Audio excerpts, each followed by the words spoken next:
Olá pessoal, tudo bem? Estamos começando mais um vídeo do vlog Mediários e hoje vai ser um diário de internato que a gente vai contar como foi o nosso estágio de neurologia. Vocês são super curiosos em saber mais dessa área, a gente acabou não conseguindo gravar um Medvlog durante o estágio, então a gente resolveu gravar esse vídeo aqui para contar todos os detalhes de como foi estar no pronto-socorro de neurologia, clínica e também cirúrgica. Então, quem acompanha a nossa rotina sabe que nós estamos passando por um bloco de estágios que se chama Bloco dos PS. Por quê? Primeiro a gente começou com o pronto-socorro da cirurgia geral, depois a gente passou para o pronto-socorro do INCOR, que é cardiologia, a gente passou então para o pronto-socorro da clínica médica e a gente acabou esse bloco, esse conjunto de estágios com pronto-socorro da neurologia. E a nossa rotina nesses estágios foi bem parecida no sentido de ser no estilo de plantão. A gente sempre dividia assim, nossas 2, 3 semanas no estágio em plantões diurnos e plantões noturnos, em que a gente via casos do pronto-socorro mesmo, então da emergência,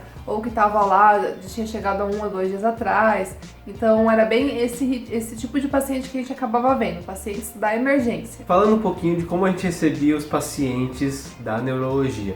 Geralmente os pacientes não entram assim com um diagnóstico neurológico. Eles primeiro são avaliados ou pela clínica médica ou pelo grupo da cirurgia, e daí eles vão contando, então eu tive um trauma, eu bati minha cabeça, ou eu tô com uma dor de cabeça que tá meio diferente, e então eu vim aqui pro pronto-socorro.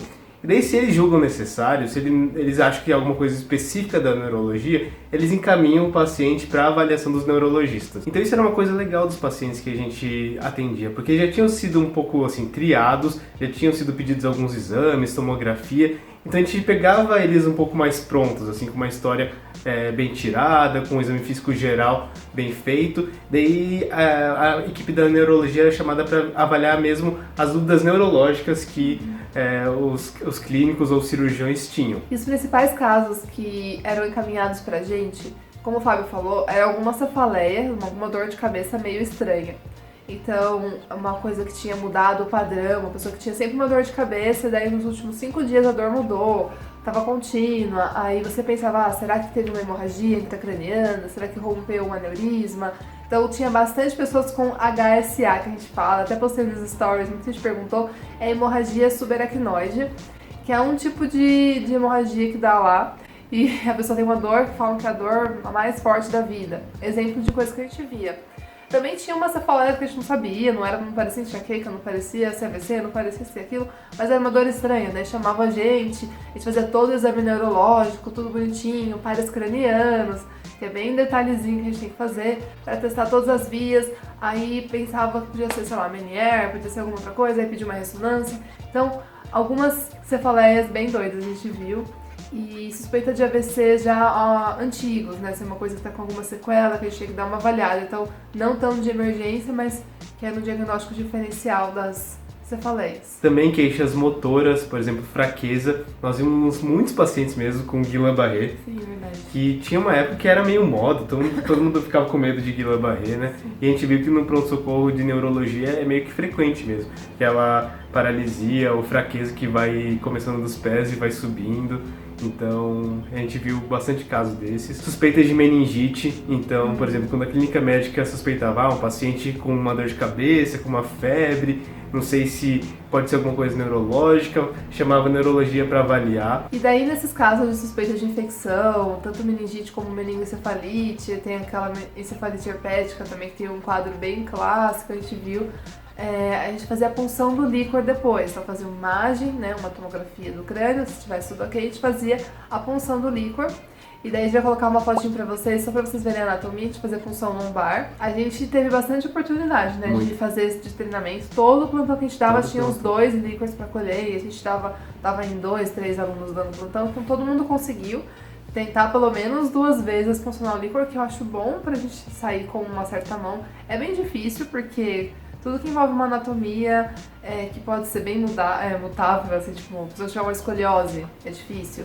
Se você é um pouco mais gordinha, já é mais difícil pra você conseguir ver certinho. Então, é bom a gente ter, assim, uma experiência de tentar mais de uma vez pra ver essas variações anatômicas. E, pelo menos eu tive, assim, uma experiência bem doida, porque eu achei que eu não seria capaz de colher líquor nunca na minha vida, porque era muito difícil. Tentei 2 vezes, não tinha conseguido. Aí, no meu último plantão, deu tudo certo, eu consegui. Daí eu falei, ufa, Estou saindo agora da neurologia um pouco mais tranquila, tipo, é possível. Mas realmente é experiência. E a gente teve um pouquinho disso nesse estágio. Outra coisa que fazia parte da nossa rotina era a sala de emergência quando tinha algum paciente com suspeita de AVC mais agudo, há pouco tempo. Acontecia uma coisa muito intensa que a gente chama de protocolo AVC. Se vocês já estão na medicina, vocês já devem ter ouvido o bordão tempo é cérebro. Por quê? A cada minuto que passa, um pouco mais de parênquima encefálico, um pouco mais do sistema nervoso central pode isquemiar, pode morrer, né? Que, assim, bem entre aspas. Então tem que correr o mais rápido possível para você ver se pode fazer trombólise, que é meio que injetar uma droga para tentar canalizar, liberar o fluxo sanguíneo, ter o mínimo de sequela possível. Então chegava um paciente com suspeita de AVC, às vezes na triagem da enfermagem ela já apertava um botão e todos os neurologistas recebiam um bip. Tipo bem de seriado mesmo, falando protocolo AVC. Não só os médicos, mas também a farmácia ficava avisada, a tomografia ficava avisada, o pessoal que coletava exame ficava avisado, tipo os técnicos de enfermagem, auxiliares de enfermagem. Por quê? Porque isso era meio que uma prioridade do pronto-socorro. Então, quando chegava esse paciente, os neurologistas já iam lá, conversavam com o familiar ou com o paciente, se ele já conseguisse conversar, para perguntar o que tinha acontecido, começava a fazer o exame neurológico importante para os casos de AVC. A enfermagem coletava exames necessários, monitorizava pressão arterial, frequência cardíaca. A tomo já ficava tipo travada se não tivesse nenhum paciente, só esperando o paciente do AVC para poder chegar. Então é uma articulação muito grande de todo o hospital para que esse paciente com suspeita de AVC seja atendido o mais rápido possível. E daí a tomografia inicial, ela é basicamente para ver justamente se pode fazer trombólise, ou seja, se é um AVC isquêmico, ou seja, obstruiu uma artéria, ou se é um AVC hemorrágico. E daí já não poderia fazer nada de trombólise, porque você iria fazer a pessoa sangrar mais. E daí é muito essencial fazer essa tomografia. E depois disso consegue fazer todo o exame certinho, a gente consegue pensar se pelo período da pessoa a gente já consegue iniciar a medicação, se já não dá mais tempo, mas dá pra gente fazer algumas medidas. E o paciente fica todo o tempo monitorizado na sala de emergência. E a gente faz várias avaliações do AVC mesmo. A gente aprendeu a fazer uma avaliação padronizada, que é o NIH. Eu não sei falar a sigla em inglês. Você pode colocar aqui, Fox. No nosso estágio inteiro, a gente teve tanto que fazer um treinamento online, quanto ficar treinando bastante isso na prática, porque se você for ver muita coisa que você tem que saber decor, não dá na hora pra você ficar lendo tudo, sabe? Então a gente ficou aprendendo a fazer esse tipo de avaliação pra você meio que estratificar o risco, né? Tá mais grave, menos grave. Você consegue ter uma noção geral do paciente e acompanhar ele nos próximos dias. Esse paciente vai ter que ficar internado, vai ter que ficar sendo avaliado sempre para ver se progrediu a lesão, se está mantida, o que vai fazer depois. E o que a gente também costuma fazer no AVC é tentar descobrir qual foi a causa. Muitas vezes ele já chega com mais tempo do que o necessário para fazer medicação, então a gente não consegue fazer a trombólise ou enfim outra coisa, mas a gente consegue ver qual foi o motivo pelo qual ele teve aquele acidente vascular isquêmico ou hemorrágico e prevenir que ele tenha novos. Então, se ele tem uma fibrilação arterial, se ele tem, sei lá, um problema cardíaco, vai precisar tomar um tal remédio, se for mais por causa da pressão alta ou aterosclerose, enfim, outras questões, você vai conseguir atuar melhor nisso. E muitas vezes a pessoa nem sabe por que ela teve. É importante no pronto-socorro a gente fazer essa avaliação. Então o protocolo AVC meio que é o auge assim do estágio de neurologia. É quando todo mundo para realmente para fazer esse atendimento de pacientes. E ele é eminentemente na sala de emergência que acontece, né? O paciente também precisa ficar monitorizado de perto, então ele fica na sala de emergência até que ele se estabilize. E além dos atendimentos dos pacientes encaminhados por outros médicos de outras clínicas e do protocolo AVC, nós internos também ajudávamos na evolução de todo dia pela manhã. Como nós já explicamos em outros vídeos, a evolução é você passar pelos pacientes internados e ver como eles passaram a noite, ver se eles têm alguma queixa, reavaliar o que for necessário, ver os exames que saíram, anotar tudo no prontuário, ajustar as medicações. Então, cada um pegava um paciente mais ou menos internado para ajudar os residentes nessa parte também. E tudo isso que a gente falou foi a neuroclínica. Vocês devem estar perguntando, meu Deus, e a neurocirurgia?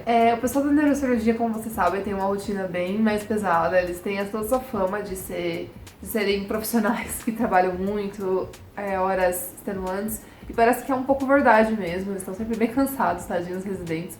Mas assim, a gente tinha uma interface com eles, principalmente no plantão noturno. A gente podia ir lá, se apresentava e perguntava se ia ter alguma cirurgia naquela hora, ou ao longo da noite, do dia também, e se eles iam avaliar algum paciente. Então era uma coisa mais informal, não era assim tão certinho igual a neuroclínica, que a gente tinha todas as tarefas bem delimitadas. Neurocirurgia variava do dia, variava do que estava acontecendo no centro cirúrgico. Teve dia que, por exemplo, eu fiquei a manhã inteira esperando para ver se a cirurgia ia entrar e no fim estavam todas as salas do centro cirúrgico travadas, eu não conseguia entrar na cirurgia. Então acontecia disso. Tinha dia que você conseguia ver 2 cirurgias, tinha gente que não conseguia ver nenhuma, tipo eu. Era bem variável. Mas normalmente todos os casos que eles iriam abordar, a gente da clínica conseguia ver, normalmente a gente indicava, falava, não, tá precisando. Da sala de emergência, vários pacientes nossos, começou a fazer trombólise, daí teve uma complicação, começou a sangrar bastante, fez uma hipertensão intracraniana, aí aquela emergência, começa a herniação, que é uma das coisas que todo mundo tem o maior medo na neurologia, daí a gente, não, vamos chamar um neurocirurgião, agora a gente vai fazer as primeiras medidas, e a gente pegou bastante isso. Pacientes que precisavam fazer a cirurgia, mas a cirurgia não conseguia ser tão rápida, porque outras questões, centro cirúrgico, então a gente tinha que fazer aquelas medidas iniciais pré-cirurgia. Então isso a gente pelo menos viu uns 3, 4 pacientes acontecendo. A gente também discutiu tanto com a clínica quanto a neurocirurgia, assim, em corredor, em casos, quando que era melhor indicar cirurgia, qual tipo de cirurgia para drenar, por exemplo, uma hemorragia intracraniana, ou para, por exemplo, se tiver um aneurisma, qual o tipo de aneurisma mais comum, como que a gente vai fazer para abordar esse aneurisma. Então, a gente ficou mais nessa questão de discussão dos casos e quando ou não indicar cirurgias. Em questão de teoria, todos os estágios do internato estão tendo uma tendência de colocar menos aulas presenciais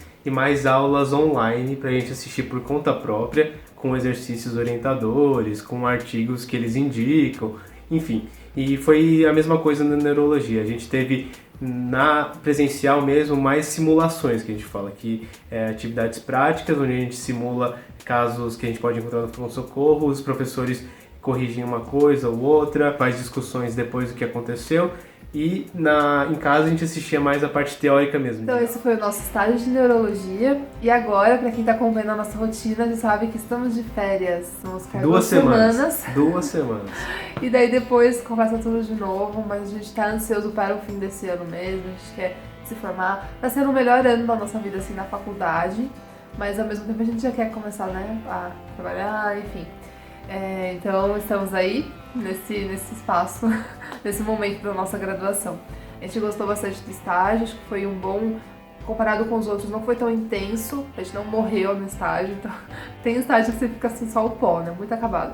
Então foi um bom preparo para as férias, assim, a gente tá um pouco mais leve, enfim, começando as férias agora.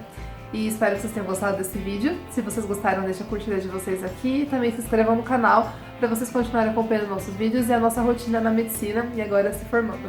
Também acompanhe a gente nas nossas redes sociais, que a gente vai pôr aqui na tela. Tem a nossa caixa postal, caso vocês queiram mandar alguma coisinha pra gente. E alguns vídeos relacionados também ao final. O vídeo de hoje foi esse, até a próxima!